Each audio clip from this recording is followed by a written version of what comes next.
안녕하십니까, 박민수 세무사입니다. 오늘 제가 준비한 내용은 바로 어제 발표된 따끈따끈한 소식인데요. 새 정부의 경제 정책 방향이라고 어제 그 관계부처 합동으로 해가지고 발표가 났는데, 오늘 막 그 신문에도 나오고 뉴스 기사도 나오고 그래서 도대체 뭔 내용이길래 어떤 내용인지 보려고 제가 한번 찾아봤고요. 저도 지금 그 필요한 것만 구해서 같이 한번 보시도록 하겠습니다. 6월 16일 날 발표된, 일단은 뭐 이게 한 60페이지짜리인데 제가 이걸 다 볼 건 아니고 제가 관심 있는 부분, 그리고 세법과 관련된 부분, 그리고 부동산 관련된 부분만 좀 보도록 하겠습니다. 이렇게 순서는 이렇게 돼 있는데 이게 굉장히 많습니다. 뭐 이런 부분은 제가 관심 없는 부분이라서 바로바로 넘어가겠습니다. 자, 첫 번째, 기업의 투자를 확대하고 일자리 창출을 위해서 법인세를 인하한다고 합니다. 법인세를 과표 구간이 현재 4단계인데 뭐 10, 20, 22, 25 이렇게 4단계인데 최고 세율 25%를 없애는 것 같아요. 그래서 이거는 사실 이제 대기업들을 위한 거죠. 일반 회사들은 뭐 10%, 20% 수준에서 거의 끝나죠. 22% 가려면 거의 200억 정도 이익이 나야 되는데, 이제 큰 기업들의 투자와 고용 창출을 유인하겠다, 요거 같고요. 그리고 배당소득과세에 대해서 바뀌는 부분은 이중과세 문제를 완화하기 위해서 국내외 유보소득 배당에 대한 조세 체계를 개선하겠다. 이건 그거죠. 유보해도 배당으로 해서 세금을 내는 그런 약간 말도 안 되는 제도가 있는데 그거를 좀 완화하겠다, 이 내용이고요. 내국법인이 해외 자회사에서 배당받으면 입금 불산입하겠다. 이거는 현재는 여기 보시면 해외 자회사의 수입 배당금을 국내 모기업에 배당 받은 걸로 해가지고 과세를 하고 외국 납부세 공제를 해줬거든요.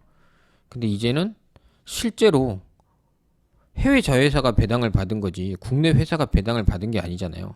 그래서 그 부분은 입금 불산입하겠다, 이 내용이고, 2월 결손금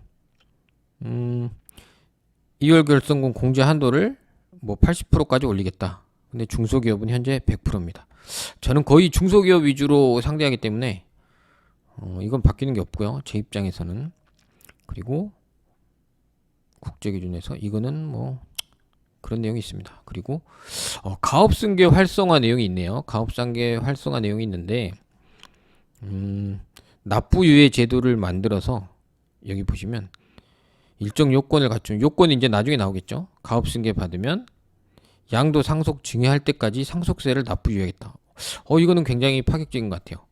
왜냐면 그 상속세를 바로 내야 하기 때문에 굉장히 큰 영향을 미치는데, 여기 같은 경우에는 납부유예를 해가지고 승계를 받고 이제 그 기업을 팔던가 뭐 이런 주식에 대한 그 유예 조건을 주는 거잖아요.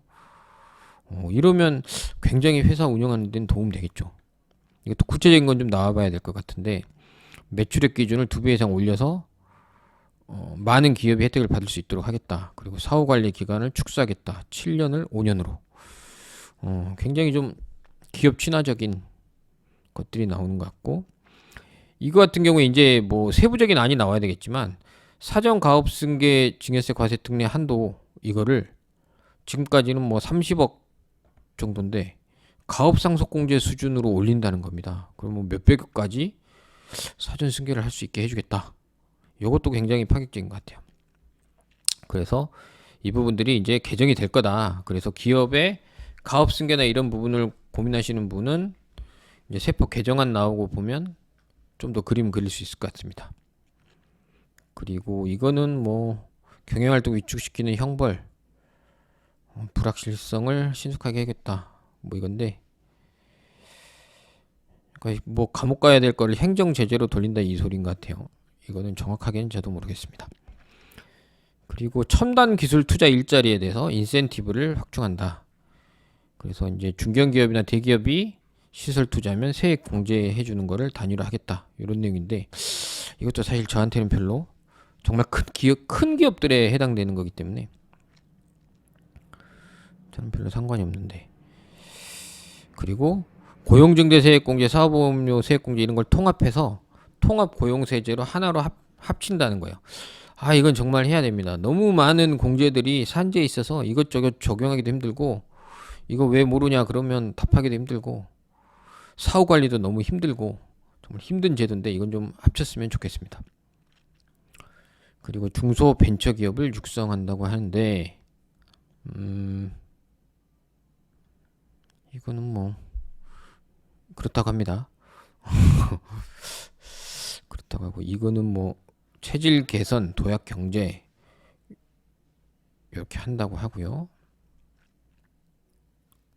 강도 높은 공공기관 혁신해야죠. 요거는 세법적인 부분이 아니라 빨리 넘어왔는데, 여기 보면 이제 그 사적연금을 활성화한다는 겁니다. 국민연금으로 안 된다는 걸 뭐 다들 알고 있지만 이제 더 심해지는 모양이에요. 그래서 사적연금 많이 가입하도록 해주는 건데, 세제 혜택은 연금저축이 400만원, 퇴직연금 포함 700만원 공제되는데, 세액공제. 거기서 이게 600만원, 900만원으로 한도를 올린다. 이미 600, 900짜리도 있는데 이제 나머지들도 이렇게 맞추는 것 같습니다. 그러니까 개인적으로 연금을 많이 들르라 이 소리죠. 그리고 건보료, 재산보험료 부담을 경감을 위해서 최대 1350만원 공제해둔 거를 5천만원까지 공제해준다. 요건 그런 내용이고요. 그리고 금융혁신, 이 부분이 이제 기사가 많이 나오더라고요. 뭐 디지털 자산 제도와 뭐 이런 거는 뭐 알아서 할 것 같고, 이게 이제 핵심인데, 우리 금융투자소득세라는 게 도입돼서 2023년부터인데 이게 2년간 또 유예를 했습니다. 그래서 당장에 도입이 되지 않는다. 그리고 양도세가 폐지되는 거예요. 양도세가 현재는 종목 10억 넘어가면 양도세가 있는데, 지금 이 개선 안으로 나온 건 초고액 주식 보유자, 그러니까 종목당 100억 이상 갖고 있지 않은 사람은 양도세를 폐지하겠다는 겁니다. 이건 굉장히 획기적이죠. 그러니까 양도세에 대해서는 전혀 폐지해서 주식 거래를 활성화시키겠다는 건데, 투자를 크게 하시는 분들은 굉장히 반길 만한 내용입니다. 근데 이제 문제가 뭐냐면, 이게 이제 금투세라 그래서 금융투자소득세를 만들었는데, 이건 뭐 5천만 원만 넘어도 다 세금을 내게 돼 있거든요. 그래서 이게 어떻게 될지 모르겠어요. 그래서 일단은 2년 유예했으니까 요게 통과되면 그동안 주식 투자는 굉장히 활성화될 것 같고, 그 2년 이후에 이 금융투자소득세를 계속 유예를 할지 어떻게 될지는 그때 봐야 될 것 같은데, 이제 그 상황, 경제 상황 봐서 변화가 될 것 같습니다. 일단은 투자하시는 분들은 마음 놓고 투자하시면 될 것 같습니다. 그리고 소상공인 자영업자의 경영부담 완화. 요거는 뭐 코로나 피해 관련된 얘기고요. 또 하나, 주거 안정, 주택 공급 확대, 세제 개편을 해서 서민 주거 안정을 도모하겠다. 네, 그렇다고 합니다. 250만 호 이상 주택 공급하겠다. 분양가 상한 제도를 개편해서 발표하겠다. 근데 이게 세금 관련된 부분을 좀 보시면, 시장 관리 목적으로 운영된 세제를 정상화하겠다. 이건 굉장히 반길만한, 세금이라는 게 예측 가능성이 있어야 되는데 지금 막 계속 바꿨기 때문에 예측이 안 되잖아요. 그래서 그 예측 가능성을 높이기 위해서 정상화하겠다.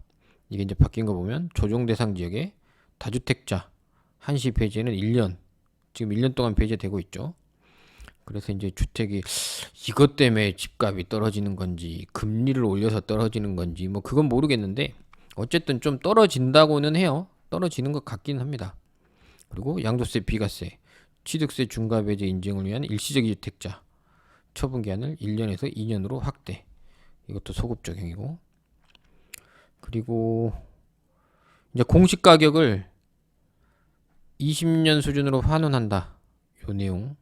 재산세는 공정시장가액 비율을 60에서 45%로 하향. 이건 굉장히 크네요. 그리고 종부세도 공정시작가액을 100%까지 올린다 그랬는데 60%로 하향한다고 합니다. 그리고 한시적으로 1세대 1주택자는 특별공제 3억 원을 들어간다는 거죠. 그래서 여기 보시면 11억까지 지금 공제되는 게 14억으로 올라가는 겁니다. 특별공제 3억이 도입돼서. 그리고 종부세 관련돼서 고령 장기보유 납부유예 및 이런 경우에 불가피하면 주택수 산정에서 제외한다. 주택수 산정에서 제외하는 게 그 의미가 있는 거는 조정 대상 지역의 2주택자나 뭐 이제 기타 3주택자는 종부세율이 달라지거든요. 근데 여기에 해당되는 거는 주택수에서 제외하기 때문에 주택수율이 낮은 걸로 또 갈 수 있는 거죠. 그런 의미가 있습니다. 그리고 보유세 부담을 환원하기 위해서 세율 인하하고 보유세 개편 정부안을 확장하겠다. 22년 7월에 이제 이게 나오면 정말 어떻게 될지 모르겠습니다. 이 부분이 지금 사실은 이제 다주택 중과가 완화됐잖아요. 완화됐기 때문에 양도세 부담은 많이 줄었어요. 근데 거래가 안 되는 이유가 취득세가 또 너무 심합니다. 취득세가 증여는 뭐 12%까지 있고 다주택자도 12%이기 때문에 뭐 10억짜리 사면 1억 2천이 취득세인데 뭐 양도세가 문제가 아니에요. 그리고 종부세도 뭐 2주택자 있고 그러면 매년 나가야 되는 종부세가 너무 높기 때문에 이 보유세 부담에 대한 게 이제 풀려야 매물이 더 많아지고 이제 거래는 활발해지겠죠. 그리고 대출 규제는 정상화하겠다. 전부 다 지금 정상화를 이야기하고 있습니다. 지역, 주택가격, 소득에 상관없이 80%. 그렇죠. 80%를 해야죠. 근데 이것도 생애 최초네요. 현 사학을 6억으로 확대하겠다. 이거는 뭐 당연히 저도 집을 살 때 80% 대출을 받았었기 때문에 그러지 않았으면 집을 못 샀을 겁니다. 요거는 해야 된다 보고 있고요. 또 임대주택 공급 전월세 시장. 그렇죠. 이거는 뭐 그리고 이제 마지막 리스크 관리인데 요거는 뭐 리스크 관리까지는 제가 볼 필요는 없을 것 같고요. 일단 이렇게 해서 이 새 정부 정책 방향에 대해서 그냥 쑥 훑어봤는데 제가 뭐 안보에 대한 내용, 뭐 경제, 무역에 대한 내용 이런 부분은 그냥 스킵했고요. 저한테 맞는 세금 관련된 부분만 봤는데 딱히 뭐 크게 나온 건 없는 것 같은데 이번에 유의할 거는 그거 같아요. 기존에 주택 관련된 거는 이미 뭐 발표된 거라서 다들 알고 계신 것 같은데 제가 관심 있게 보는 부분은 금융투자소득세 관련된 부분, 그게 언제까지 유예될 것이냐, 그리고 주식 투자에 대한 세금은 이제 당분간은 100억 이상 주식을 갖지 않으면 세금을 안 내겠구나, 투자를 잘해야 되겠네, 이런 생각을 하고, 또 하나는 보유세에 대한 부담도 분명히 낮아지는 방향으로 개선이 되겠구나, 이런 좀 예상을 할 수 있습니다. 그래서 이게 이제 좀 무섭기도 한 건 경기가 어려워지려 그러나 그런 느낌이 좀 있거든요. 활성화 시켜야 되고 투자하는 걸 권장하는 거는 경기가 이제 좀 상황이 어려워질 것 같아서 이런 게 더 풀리는 거 아닌가, 이런 생각도 좀 해봅니다. 오늘 좀 따끈따끈한 소식 전해드렸습니다. 감사합니다.